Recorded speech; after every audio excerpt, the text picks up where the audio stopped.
तो देखिए last class में हमने डिस्कस किया था array object, and we were developing a program to implement array object to maintain the details of as many items as customer wants up to 20 items.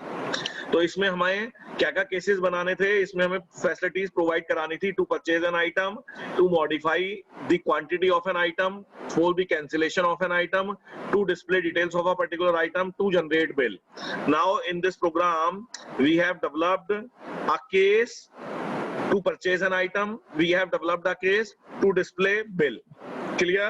अब हम बनाते हैं केस टू मॉडिफाई. मॉडिफाई का मतलब है जैसे ही हम प्रोग्राम रन कराते हैं हमारे पास ये मेन्यू ड्रिवन आउटपुट आ जाता है. इस मेन्यू ड्रिवन आउटपुट में हमसे पूछता है एंटर योर चॉइस. हमने 1 प्रेस किया, जैसे ही 1 प्रेस करेंगे ये हमसे आइटम डिटेल इनपुट कराएगा और एक आइटम परचेज हो जाएगा. फिर से हमारे पास ये मेन्यू ड्रिवन आउटपुट आ गया. रन करा के दिखा देते हैं प्रोग्राम आपको.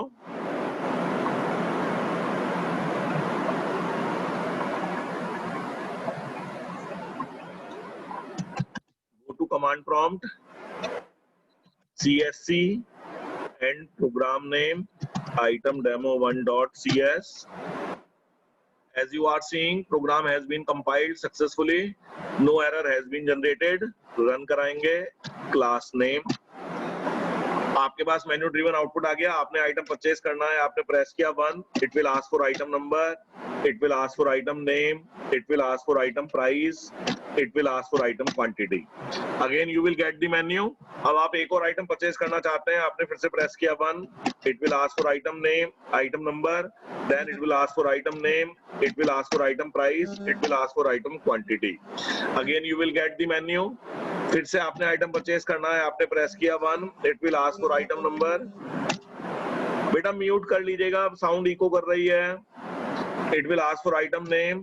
It will ask for item price. Then it will ask for item quantity. Suppose we want to purchase 3 items and now we have purchased all the 3 items. Now we want to display bill. We will press 5. As you are seeing, bill is being displayed. देखिए bill display हो गया. Item number है 1001, name है AA, price है 10, quantity है 1, amount हुआ 10. Same item number 2, item number 3, total amount आ गया 140. Clear students? अब सपोज हमारे पास 140 रुपीज नहीं है, हमारे पास केवल 100 रुपीज है, ठीक है, या हमारे पास कम पैसे हैं. तो हम क्या करना चाहेंगे? 2 मेथड है हमारे पास. या तो हम कम आइटम परचेज करें, जैसे हमने 3 आइटम परचेज किए हैं, 3 में से एक आइटम को कैंसिल करा दें. या दूसरा मेथड है हम आइटम तो सारे परचेज करना चाहते हैं, क्वांटिटी कम कर दें. तो क्वांटिटी कम करना है तो हम ऑप्शन 2 प्रेस करेंगे, मॉडिफाई. तो जैसे ही 2 प्रेस करें मॉडिफाई, क्या होना चाहिए बताइए स्टूडेंट्स? जैसे ही अब हमने 2 प्रेस किया, अब हम एंटर प्रेस करें तो क्या होना चाहिए बताइए? सर वो पूछना चाहिए पहले उसे कि किस आइटम की क्वांटिटी चेंज करनी है. Very good. It will ask for item number. ये हमसे पूछे कि आप कौन से आइटम की क्वांटिटी मॉडिफाई करना चाहते हैं, कौन से आइटम की क्वांटिटी चेंज करना चाहते हैं. हम वो आइटम नंबर डालेंगे. फिर ये उस आइटम नंबर को उन सभी आइटम के नंबर से मैच कराए जो आइटम हमने परचेज किए हैं. जैसा कि आप देख रहे हैं हमने 3 आइटम परचेज किए हैं, तो सबसे पहले ये फर्स्ट आइटम के नंबर से मैच कराए. अगर फर्स्ट आइटम के नंबर से मैच हो जाता है तो फर्स्ट आइटम को क्वांटिटी मॉडिफाई करा ले. अगर फर्स्ट आइटम के नंबर से मैच नहीं होता है तो सेकंड आइटम के नंबर से मैच करे, थर्ड आइटम के नंबर से मैच करे. जिस आइटम के नंबर से मैच हो जाए उसकी क्वांटिटी मॉडिफाई करा ले. Logic is clear? तो कैसे बनाएंगे अब इस लॉजिक को? प्रोग्राम में चलते हैं वापस. देख पा रहे हैं नोटपैड? अच्छा. अब यहाँ पे सबसे पहले क्या इनपुट कराएं? Item number. Item number input कराने के लिए यहाँ पे हमें एक वेरिएबल डिक्लेयर करना पड़ेगा. मान लीजिए हमने वेरिएबल डिक्लेयर कर लिया NO. किस लिए वेरिएबल डिक्लेयर किया है हमने ये NO? ये NO हमने वेरिएबल डिक्लेयर किया है आइटम नंबर इनपुट कराने के लिए. तो अब यहाँ पे आइटम नंबर इनपुट कराते हैं. केस 2 में console dot write /n enter item number you want to modify. NO equal to int 32 dot parts console dot read line।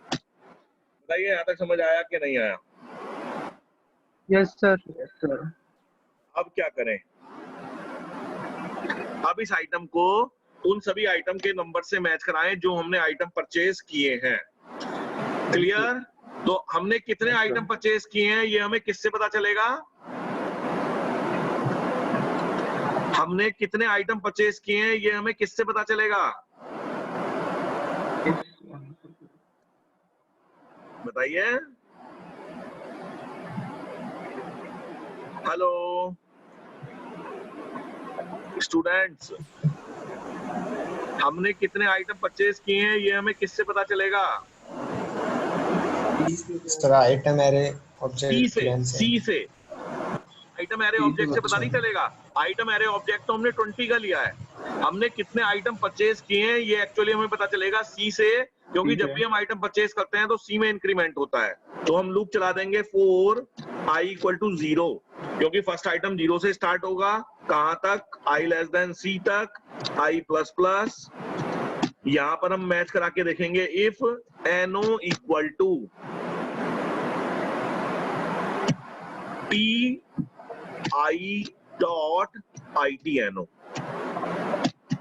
एनो का मतलब है जिस आइटम को कस्टमर मॉडिफाई करना चाहता है उसका नंबर इक्वल हो जाता है ti का मतलब t0 का मतलब फर्स्ट आइटम। फर्स्ट आइटम की डिटेल्स t0 में जाएंगी, सेकंड आइटम की डिटेल्स t1 में जाएंगी, थर्ड आइटम की डिटेल t2 में जाएंगी एंड सो ऑन। अभी हमें सबसे पहले फर्स्ट आइटम के आइटम नंबर से मैच कराना है और i की वैल्यू 0 है, तो ti.item नंबर का मतलब हो जाएगा ये, ti.item नंबर का मतलब हो जाएगा t0.item नंबर। फर्स्ट आइटम के नंबर से मैच कराते हैं। मान लीजिए फर्स्ट आइटम के नंबर से मैच हो गया, तो इसका मतलब हमें किसकी क्वांटिटी मॉडिफाई करनी है? फर्स्ट आइटम की क्वांटिटी मॉडिफाई करनी है। और मॉडिफाई करने के लिए हमने मॉडिफाई मेथड बनाया है। तो उस आइटम के लिए किसके लिए मैच हुआ है? ti के लिए मैच हुआ है, तो ti के लिए हम कॉल कर लेंगे मॉडिफाई। अब हमारा आइटम मॉडिफाई हो गया तो हमें लूप को आगे चलाने की जरूरत नहीं है, आगे मैच करके देखने की रिक्वायरमेंट नहीं है। तो लूप को ब्रेक करा लेंगे।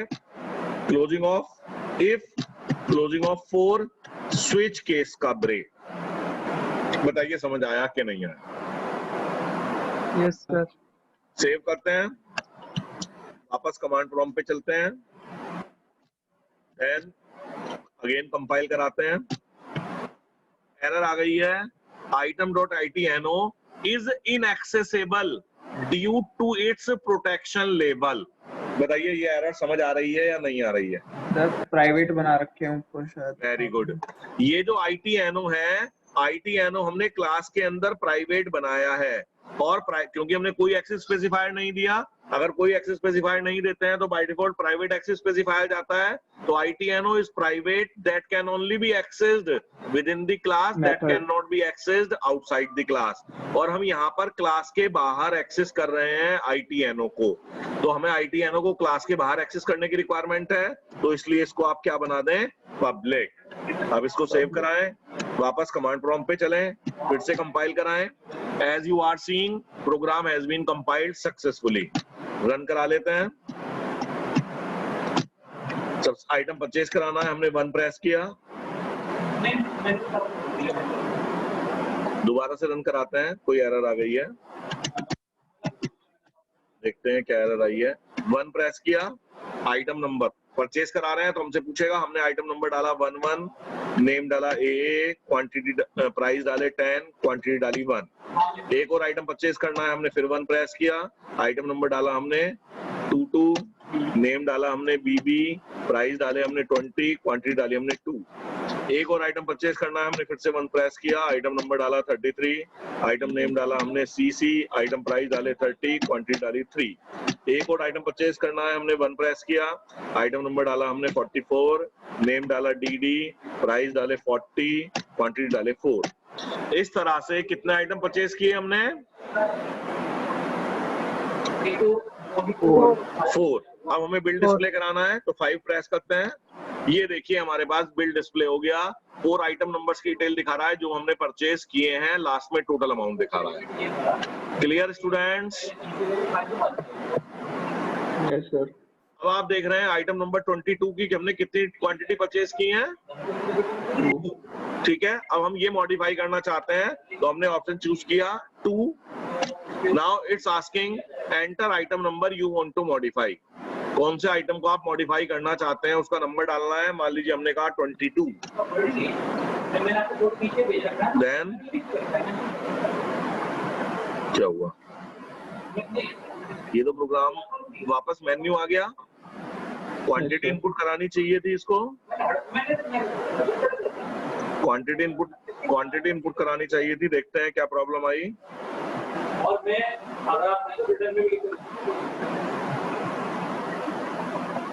केस 2, ये हमारा केस 2 था। केस 2 में हमने कहा, इसने हमसे आइटम नंबर पूछा। ओके, देख पा रहे हैं कोड में क्या गलती है। कोड आ रहा है नोटपैड में, आई सर ग्रेटर देन सी चलाया, ग्रेटर देन सी लगा दिया, जबकि चलाना था आई लेस देन सी।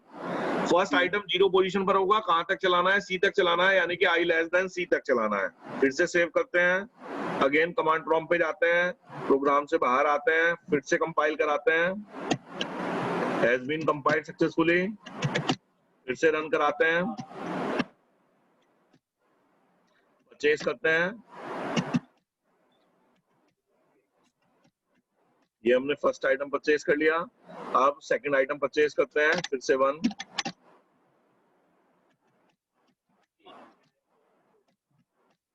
फिर से एक और आइटम परचेज करते हैं। 3 आइटम हमने परचेज कर लिए। बिल डिस्प्ले कराते हैं, देख पा रहे हैं 3 आइटम की डिटेल आ रही है आपके पास।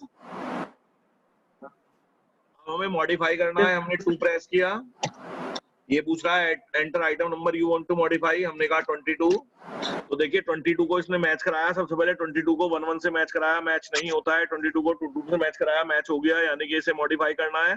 तो हमसे पूछ रहा है न्यू क्वांटिटी। 22 की ओल्ड क्वांटिटी कितनी थी, 2। मान लीजिए हमें इसकी 5 क्वांटिटी परचेज करनी है, हमने सेलेक्ट कर लिया 5। Now your quantity has been modified. फिर से बिल डिस्प्ले करा के देखिएगा 5 प्रेस करके, तो अब आप देखेंगे आइटम नंबर 22 की कितनी क्वांटिटी आ रही है, 5, और कितना अमाउंट बैठा उसका 100। पहले हमारा टोटल बिल आ रहा था 140, अब हमारा टोटल बिल आ गया है 200। बताइए समझ आया कि नहीं आया। Clear students? Yes sir. Yes sir. समझ आ गया सबको? Yes sir. चलिए, लेकिन अभी देखिए इसमें एक प्रॉब्लम है। अभी इसमें क्या प्रॉब्लम है, हम अगर ऐसा आइटम नंबर डाल देते हैं जो आइटम नंबर हमने परचेज नहीं किया है। कैसे? हमने दोबारा से ऑप्शन चूज किया मॉडिफाई के लिए। इसने हमसे पूछा enter item number you want to modify, हमने कह दिया 1001। क्या ये आइटम हमने परचेज किया है? नहीं सर। तो अब क्या मैसेज आना चाहिए? Invalid item number. अब मैसेज आना चाहिए इनवैलिड आइटम नंबर, लेकिन आप देखेंगे कोई मैसेज नहीं आएगा। होगा कुछ नहीं, मॉडिफाई नहीं होगा आइटम। इसने हमसे नहीं पूछा क्वांटिटी डालिए, क्योंकि आइटम हमने परचेज ही नहीं किया है। तो एक्चुअल में होना क्या चाहिए, या तो मैसेज आना चाहिए इनवैलिड आइटम नंबर, या मैसेज आना चाहिए you have not purchased this item. इस तरह से कोई मैसेज आना चाहिए। क्या करेंगे उसके लिए? देखिए उसके लिए हम क्या करेंगे, हमने अगर मैच हो जाता है तो हमने मॉडिफाई करा लिया, अगर मैच नहीं होता तो हमने कुछ नहीं कराया है, ठीक है। इसलिए कोई मैसेज नहीं आ रहा है, तो हम क्या करते हैं, एक वेरिएबल लेते हैं बूलियन टाइप का। बूलियन के लिए डेटा टाइप होता है C# में बूल फ्लैग, जिसकी इनिशियल वैल्यू कर देते हैं false.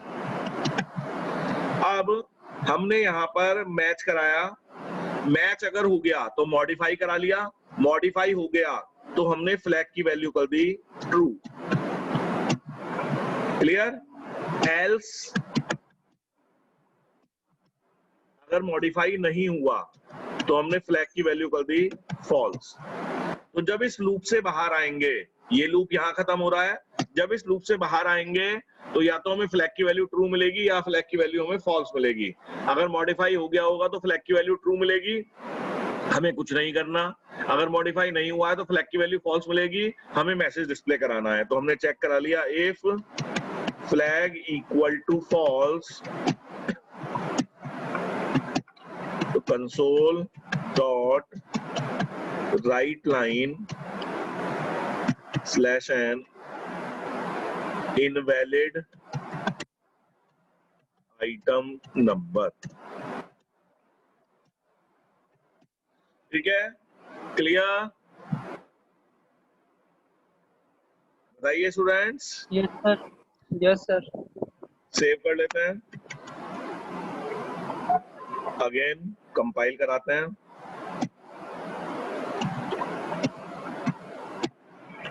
Has been compiled successfully, run कराते हैं, आइटम परचेज करते हैं, एक और आइटम परचेज करते हैं, बिल डिस्प्ले कराते हैं। देख पा रहे हैं बिल आप? अब हमें किसी आइटम की क्वांटिटी मॉडिफाई करनी है, हमने 2 प्रेस किया, इसने हमसे आइटम नंबर पूछा, हमने डाल दिया 11। फर्स्ट आइटम की क्वांटिटी मॉडिफाई कर लेते हैं, एंटर न्यू क्वांटिटी, हमने डाला 5, तो आपकी क्वांटिटी मॉडिफाई हो गई है। आप बिल डिस्प्ले करा के देख सकते हैं, पहले आइटम नंबर 11 की क्वांटिटी 1 थी, अब 5 हो गई है। दोबारा से मॉडिफाई चूज करते हैं, अब हम ऐसा आइटम नंबर डालते हैं जो हमने परचेज ही नहीं किया है, यानी कि आइटम नंबर हमने डाल दिया 58। तो देखिए मैसेज आ गया, invalid item number. Clear students? Yes, Yes, sir. sir. समझ आ गया? Yes, sir. चलिए अब आता है next option. Next option is for cancel. Cancel अभी डिस्कस करेंगे, कैंसिल से पहले हम नेक्स्ट ऑप्शन डिस्कस करते हैं, display details of a particular item. इसमें क्या कराना है, हमने आइटम परचेज किए, आइटम परचेज करने के बाद हमारे पास फिर से मेन्यू आ गया। अब अगर हमें मॉडिफाई करना था तो हमने मॉडिफाई कर लिया, बिल डिस्प्ले कराना था तो हमने 5 प्रेस करके बिल डिस्प्ले करा लिया। अगर हम 5 प्रेस करके बिल डिस्प्ले कराते हैं तो आप देख रहे हैं सभी आइटम की डिटेल डिस्प्ले हो रही हैं जो भी कस्टमर ने परचेज किए हैं। But we don't want to display the details of all the items that has been purchased by the customer. We want to display the details only of a particular item from the items that has been purchased by the customer. अब हम चाहते हैं अगर हम number 4 option press करें तो ये हमें उन सारे आइटम की डिटेल डिस्प्ले ना कराए जो हमने परचेज किए हैं, ये हमसे पूछे आप कौन से आइटम की डिटेल देखना चाहते हैं, हम वो आइटम नंबर डालें और ये केवल उसी आइटम की डिटेल डिस्प्ले करा दे। बताइए समझ आया कि नहीं? यस सर, आ गया। तो क्या करेंगे, जैसे मॉडिफाई बनाया था, सबसे पहले हमने आइटम नंबर इनपुट कराया, यहाँ पर भी आइटम नंबर इनपुट कराएंगे, फिर सभी आइटम के नंबर से मैच कराएंगे। जिस आइटम के नंबर से मैच हो जाता है, हमने यहाँ पे मॉडिफाई कॉल किया था, वहां पे मॉडिफाई की जगह हमने मेथड बना रखा है डिस्प्ले, इस डिस्प्ले को कॉल करा लेंगे। बताइए स्टूडेंट समझ आया कि नहीं? Yes sir. Yes, sir. तो सेम इसी को कॉपी कर देते हैं, पूरा का पूरा case 2 as it is copy कर देते हैं हम, ये यहाँ तक, control C, enter, control V, और इसको हम नाम दे देते हैं केस 2 की जगह केस 1, केस 2, केस 2 के बाद इसको नाम दे देते हैं केस 3।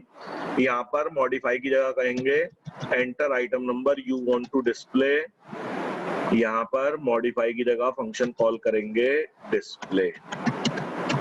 ठीक है, और हम चाहते हैं नेक्स्ट दोबारा से मेन्यू तब तक ना आए जब तक हम कोई की प्रेस ना करें, तो यहाँ पर इनपुट करा लेते हैं, यहाँ पर मैसेज डिस्प्ले कराते हैं, console dot write line slash N press any key to continue dot dot dot, और अब होल्ड करानी है स्क्रीन, स्क्रीन होल्ड करानी है तो यहाँ पर हम लिखेंगे कंसोल डॉट रीड लाइन या रीड की, कुछ भी लिख सकते हैं, मैं दिखाता हूँ अभी आपको। सेव करेंगे, वापस कंपाइल कराएंगे, एक एरर आ गई है, एरर नहीं आई है, एक्चुअल में वार्निंग आई है, अनरीचेबल कोड डिटेक्टेड। देख लेते हैं, हाँ ये हमने ब्रेक के बाद लिखा है, ब्रेक से पहले होना चाहिए क्योंकि ब्रेक के बाद तो नेक्स्ट केस आता है, इसलिए वार्निंग आ रही है। सेव करा लिया, फिर से कंपाइल कराया, has been compiled successfully, run कराएंगे, 1 आइटम परचेज किया, फिर से 1 प्रेस किया, सेकंड आइटम परचेज किया,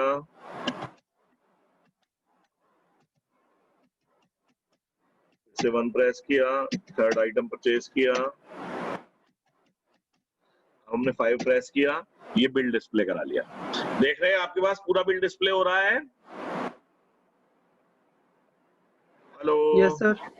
अब हमें Yes, मान sir. लीजिए सभी आइटम की डिटेल डिस्प्ले नहीं करानी है, हमें किसी एक पर्टिकुलर आइटम की डिटेल डिस्प्ले करानी है। हमने 4 ऑप्शन प्रेस किया, जैसे ही सॉरी वो हमने केस 3 में दिया है ना, हाँ गलत हो गया है, चेंज कर देंगे, 3 ऑप्शन प्रेस करना है।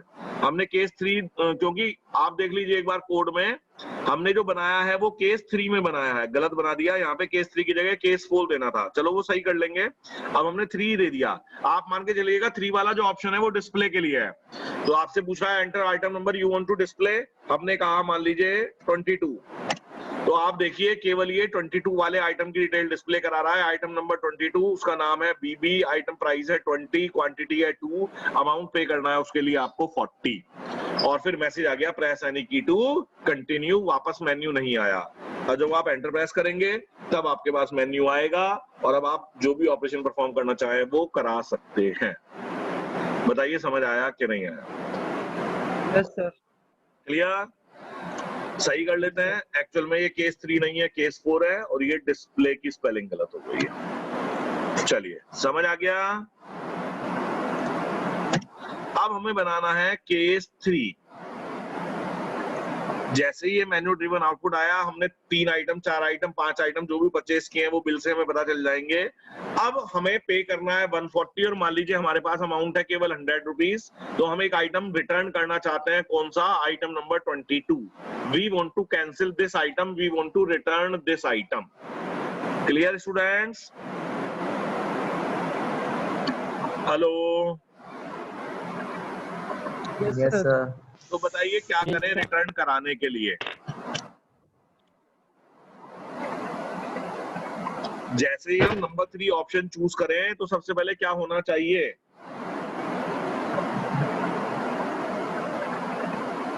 बताइए स्टूडेंट्स। आइटम नंबर पूछेगा सर वो भी। सबसे पहले आइटम कौन सा नंबर रिटर्न? पूछे आप, बिल्कुल वेरी गुड। सबसे पहले आइटम नंबर पूछे आप कौन सा आइटम रिटर्न करना चाहते हैं, यानी कि सेम यही कोड होगा। आइटम नंबर पूछेगा, आइटम नंबर पूछने के बाद हम उसे फर्स्ट आइटम के नंबर से मैच कराएंगे।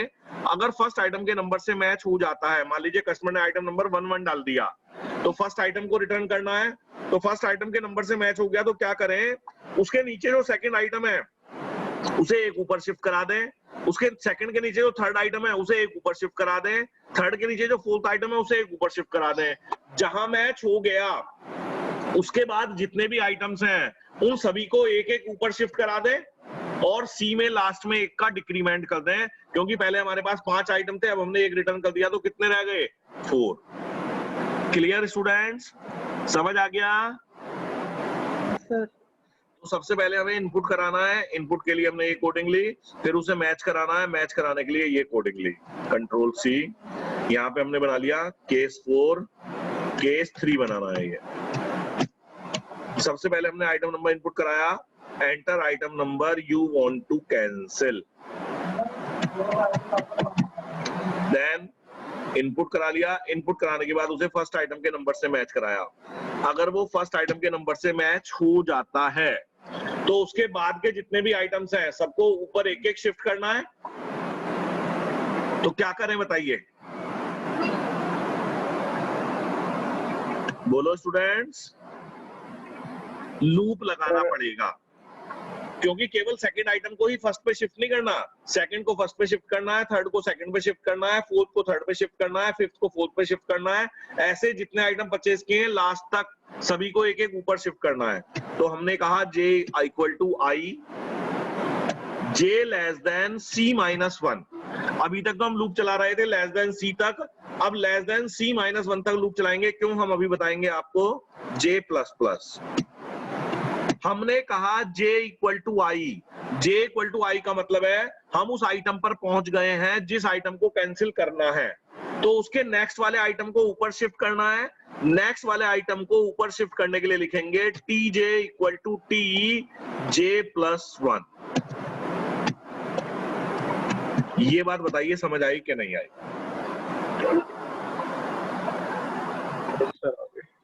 टीजे का मतलब अगर फर्स्ट आइटम मैच हो गया तो जे की वैल्यू 0 होगी, T0 इक्वल टू T0+1 यानी कि T1, तो T0 में T1 आ जाएगा यानी कि फर्स्ट सेकंड आइटम फर्स्ट पे शिफ्ट हो जाएगा।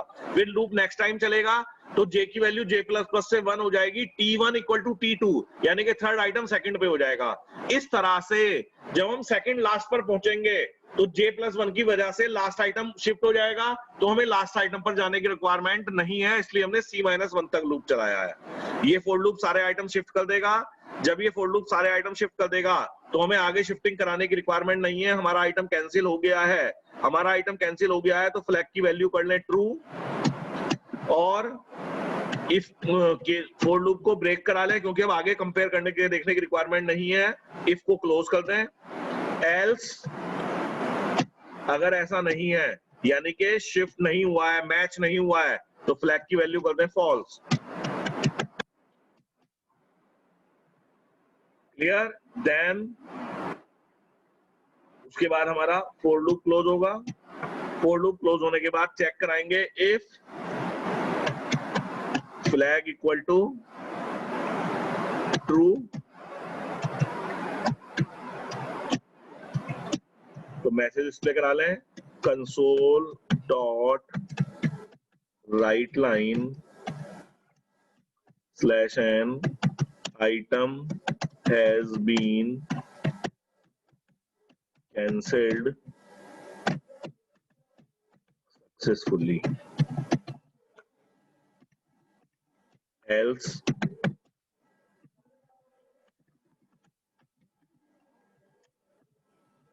एल्स का मतलब है इनवैलिड आइटम नंबर, आपने आइटम नंबर गलत डाला है।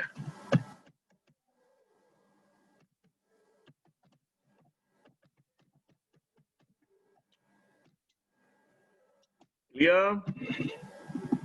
उसके बाद मैसेज डिस्प्ले करा लें press any key to continue, read line, press any key to continue, read line, break. यहां पर हमने जे वेरिएबल एक्स्ट्रा यूज किया है तो इस जे वेरिएबल को भी हमें डिक्लेयर करना पड़ेगा। ये हमने इंटीजर टाइप के सारे वेरिएबल डिक्लेयर किए हैं, यहीं पर डिक्लेयर कर देते हैं जे। सेव कराएंगे, देन फिर से कंपाइल कराएंगे, has been compiled successfully, run कराएंगे। आ गया आपके पास आउटपुट, मेन्यू ड्रिवन आउटपुट आ गया। आपने 1 प्रेस किया, item number 11, item name A, item price 10, item quantity 1। फिर से आपने 1 प्रेस किया, item number 22, item name BB, item price 20, item quantity 2। फिर से 1 प्रेस किया, 33, then item price, item quantity. फिर से 1 प्रेस किया, 44, item name, item price, item quantity. फिर से 1 प्रेस किया, 55, item name, item price, item quantity. Now we want to display bill, therefore we will press 5. जैसे ही हमने 5 प्रेस किया आप देख पा रहे हैं बिल आपको डिस्प्ले हो गया है। Clear students? Yes sir. अब हमें कोई आइटम कैंसिल करना है, हमने 3 प्रेस किया। जैसे ही 3 प्रेस करेंगे ये हमसे पूछेगा enter item number you want to cancel. मान लीजिए हम आइटम कैंसिल करना चाहते हैं 33 वाला, तो हमने प्रेस किया 33, देन मैसेज आ गया item has been cancelled successfully. Item आपका कैंसिल हो चुका है, press any key to continue. कोई भी की प्रेस करेंगे फिर से मेन्यू आ जाएगा, दोबारा से बिल डिस्प्ले कराते हैं। फिर से हमने 5 प्रेस किया। अब देखिए 5 प्रेस करने पे आपका 33 तो नहीं आ रहा है लेकिन 55 2 बार आ रहा है, देख रहे हैं स्टूडेंट्स? आउटपुट देख रहे हैं? सही आ रहा है, सही आ रहा है, गलत आ रहा है आउटपुट? क्यों आ रहा है गलत? बता सकते हैं क्या छूट गया हमसे इसमें जो गलत आ रहा है? अच्छा, हमने कितने आइटम परचेज किए थे? सर 5। अच्छा, जब हमने एक कैंसिल कर दिया तो कितने रह जाने चाहिए? 4। लेकिन हमने वो सी की वैल्यू तो चेंज की ही नहीं। आप देखिए केस 3 में चलते हैं, ये हमारा केस 3 है। Item number you want to enter item number you want to cancel, match कराया, मैच कराने के बाद हमने यहाँ शिफ्ट कर दिया, शिफ्ट करने के बाद फ्लैग को ट्रू कर दिया कि डिलीट हो गया, लेकिन सी में तो हमने डिक्रीमेंट कराया ही नहीं।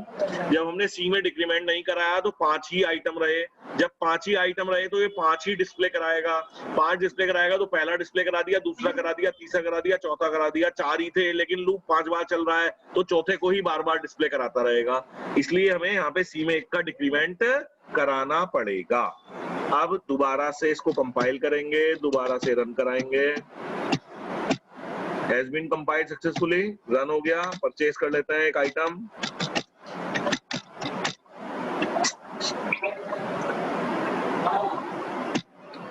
एक आइटम परचेज कर लेते हैं, एक और आइटम परचेज कर लेते हैं,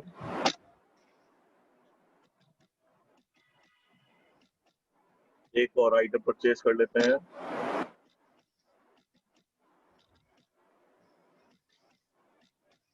एक और आइटम परचेज कर लेते हैं, एक और आइटम परचेज कर लेते हैं। इस तरह से हमने आइटम परचेज कर लिए, देखिए 5। अब हमें कैंसिल करना है, हमने 3 प्रेस किया, मान लीजिए हमें कैंसिल करना है 22 वाला, हमने 2 प्रेस किया। नाउ अब देखिए हमने आइटम नंबर में क्या डाला 2, लेकिन 2 नंबर का हमने कोई आइटम परचेज नहीं किया है, इसलिए मैसेज आ गया invalid item number. Clear students?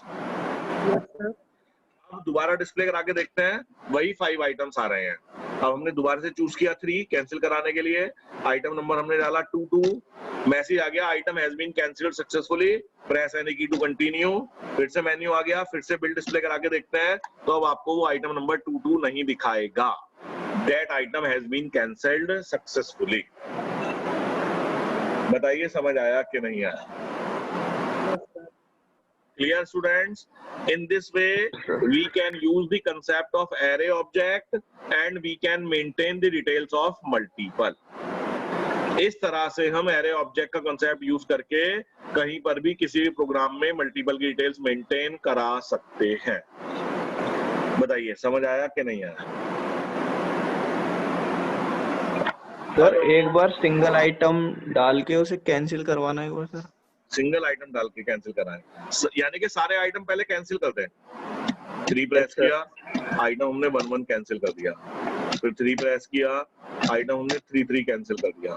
देख लेते हैं बिल, 2 ही आइटम बचे हैं, फिर हमने 3 प्रेस किया, हमने 4 कैंसिल कर दिया, फिर हमने अब देख लेते हैं एक आइटम बचा है, ठीक है, इसको भी कैंसिल कर दें।